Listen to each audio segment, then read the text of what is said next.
കൂട്ടുകാരെ, ഏവർക്കും എന്റെ പുതിയ വീഡിയോയിലേക്ക് സ്വാഗതം. ഞാൻ പരിചയപ്പെടുത്തുന്നത് ഈ അടുത്ത കാലത്ത് ഏറെ വായിക്കപ്പെടുകയും ചർച്ച ചെയ്യപ്പെടുകയും ട്രെൻഡിങ് ആയതുമായ ഒരു പുസ്തകമാണ്. ഇപ്പൊ തന്നെ കൂട്ടുകാർക്ക് പുസ്തകം ഏതാണെന്ന് മനസ്സിലായിട്ടുണ്ടാവും. അഖിൽ പി ധർമ്മജന്റെ റാം കെയർ ഓഫ് ആനന്ദി എന്ന പുസ്തകമാണ് ഞാൻ പരിചയപ്പെടുത്തുന്നത്. വായിച്ചു തുടങ്ങിയാൽ ഒറ്റയിരിപ്പിന് വായിച്ചു തീർത്ത ശേഷം എഴുന്നേൽക്കാൻ പ്രേരിപ്പിക്കുന്ന അത്രയ്ക്കും ത്രില്ലിംഗ് ആയ നോവലാണിത്.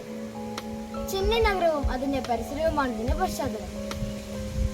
അതിന്റെ പേര് സൂചിപ്പിക്കുന്ന പോലെ റാമും ആനന്ദിയുമാണ് ഈ പുസ്തകത്തിലെ പ്രധാന കഥാപാത്രങ്ങൾ.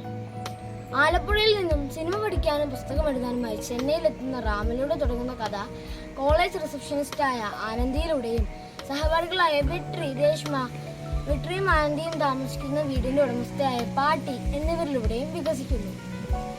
റാമിന്റെ സുഹൃത്തിന്റെ ഏട്ടനായ ബിനീഷേട്ടനും കിരണുമെല്ലാം മറ്റു ചില കഥാപാത്രങ്ങളാണ്. ഒരു യാത്രക്കിടെ റാം പരിചയപ്പെടുന്ന മല്ലി എന്ന ട്രാൻസ്ജെൻഡറിനും ഈ പുസ്തകത്തിൽ ഒരു പ്രധാന റോളുണ്ട്. എല്ലാ തരം വായനക്കാർക്കും ഇഷ്ടപ്പെടുന്ന തരത്തിലുള്ള എല്ലാ ഘടകങ്ങളും ഈ പുസ്തകത്തിലുണ്ട്.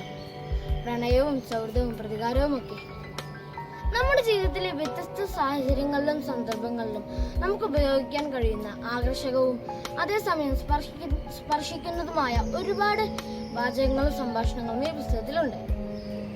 സോഷ്യൽ മീഡിയയിലെ ചില റീലുകളിലൂടെയൊക്കെ കൂട്ടുകാർ അത്തരത്തിലുള്ള വാചകങ്ങൾ ശ്രദ്ധിച്ചിട്ടുണ്ടാവും.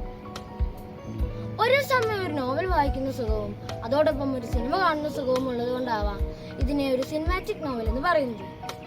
കൂട്ടുകാരെ, ഈ പുസ്തകം വായിക്കാത്ത കൂട്ടുകാർ എന്തായാലും വായിച്ചു നോക്കണേ. DC ബുക്സ് ആണ് ഈ പുസ്തകം പ്രസിദ്ധീകരിച്ചിരിക്കുന്നത്. ഈ പുസ്തകത്തിന്റെ വായനാനുഭവം നിങ്ങൾ കമന്റിലൂടെ പങ്കുവയ്ക്കാനും മറക്കരുത് കേട്ടോ. അപ്പോൾ മറ്റൊരു പുസ്തകവുമായി അടുത്ത വീഡിയോയിൽ കാണാം. അതൊരു ടാറ്റാ, ബൈ ബൈ.